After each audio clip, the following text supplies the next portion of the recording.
Happening now, a major escalation in President Trump's trade war with Mexico and Canada.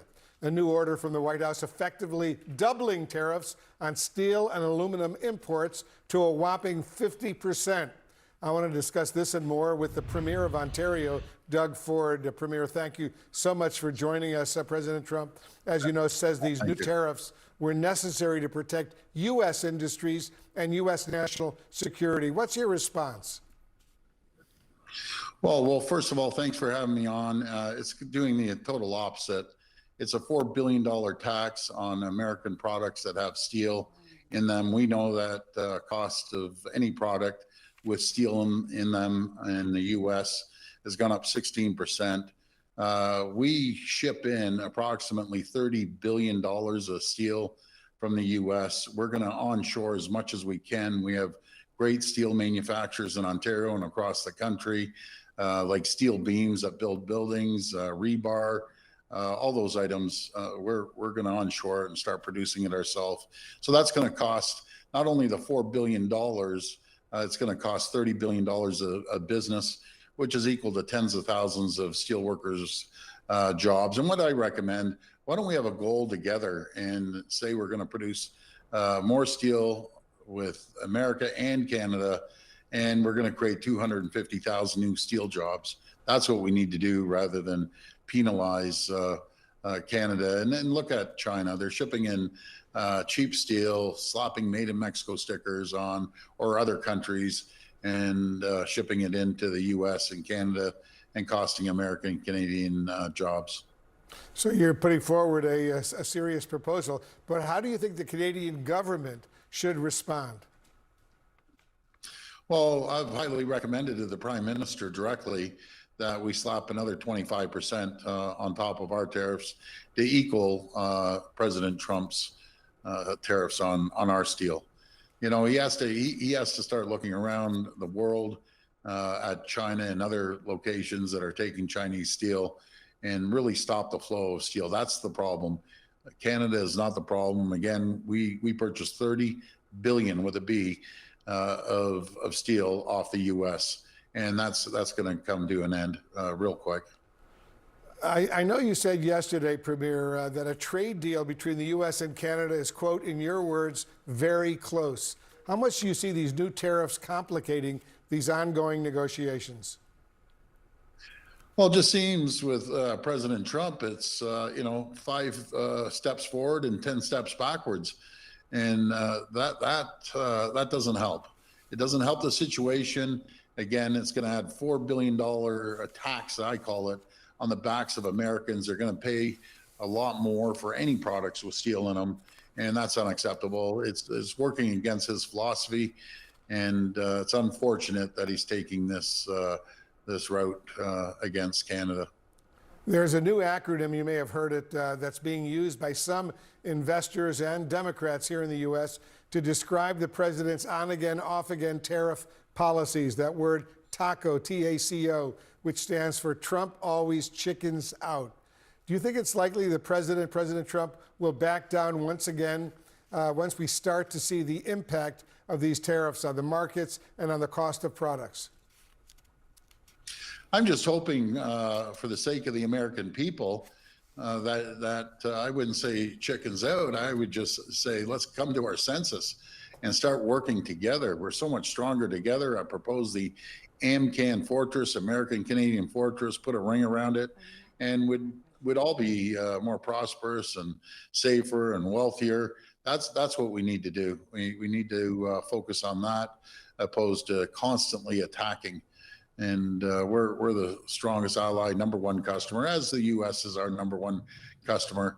And I'm just dumbfounded the approach he's taking. He's lumping us in with every other country in the world, and that's unfortunate that he's taking that avenue.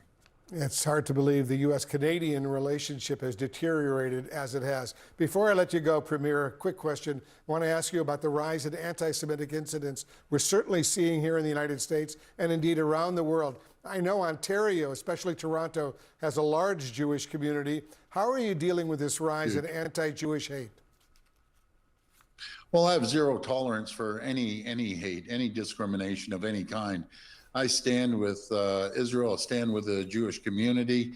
Everyone should be living peacefully. And I'm just tired of all these protests that are happening. I always say the anti-Semitic, slurs and attacks is unacceptable. If you want to attack anyone within the community, go back and start attacking within your own country. Don't bring your problems over to Canada. I'm sick and tired of it. We have 110 nationalities. Everyone needs to get along. And I say that by the way, for any religion. Let's live peacefully together. And I think we'll all have a great life. But when it comes to racism, anti-Semitism, Islamophobia, anything, I don't stand for it. Yeah, good point. Pamela has a quick question for you as well, Premier. Yeah, because we're seeing some reaction from industry groups and steel companies today to President Trump's increase of 50% on steel, and they are applauding this. They're saying, look, this is going to help American steel workers and producers. They are happy about this move. So what do you say to them and to Americans who are applauding this and say that this is good for American workers? Well, it might sound good, but they can't see the forest beyond the trees. They're short-sighted, and when we start onshoring $30 billion, tens of thousands of jobs in the steel sector in the U.S., they're going to wake up quickly. And all it is, he's throwing another $4 billion tax, I call it, on the backs of the American people. This doesn't work. The philosophy doesn't work. It may sound good, but wait until we start onshoring everything from steel beams to rebar to every steel product. I've asked for a list of every product that we ship in, and then we're going to start producing it here ourselves, which is unfortunate. It's a shame. Right. Ontario Premier Doug Ford, frequent visitor, frequent guest here in the Situation Room, and a good friend. Thanks so much for joining us. Thank you so much, Wolf, Pamela. Great to see both of you. Thank you.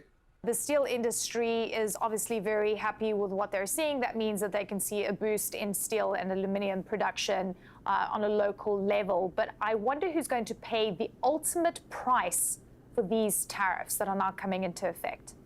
Yeah, Eleni, that is one of the big questions right now because, look, these are very aggressive tariffs.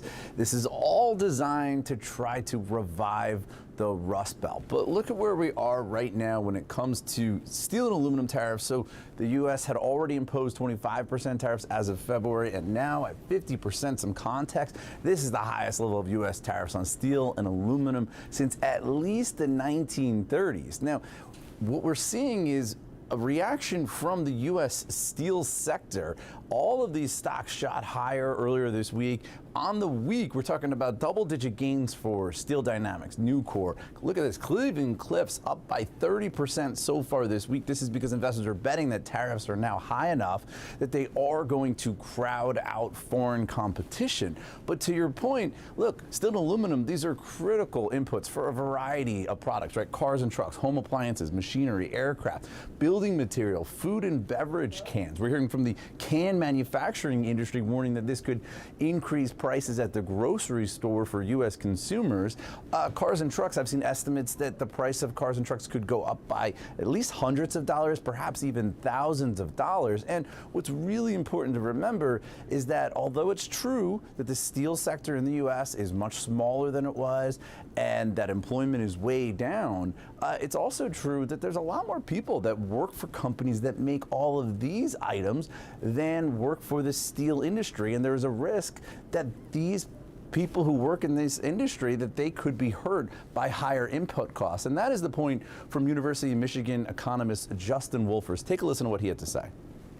What this is going to do is jack up the price of steel, which then jacks up the price of inputs for American manufacturers. We've actually seen this movie once before, Jake, in 2018, the exact same movie. Trump raised tariffs on steel, saved 1,000 steel jobs, which sounds terrific, until you realize that the higher cost of steel costs 75 times as many jobs elsewhere in the manufacturing sector.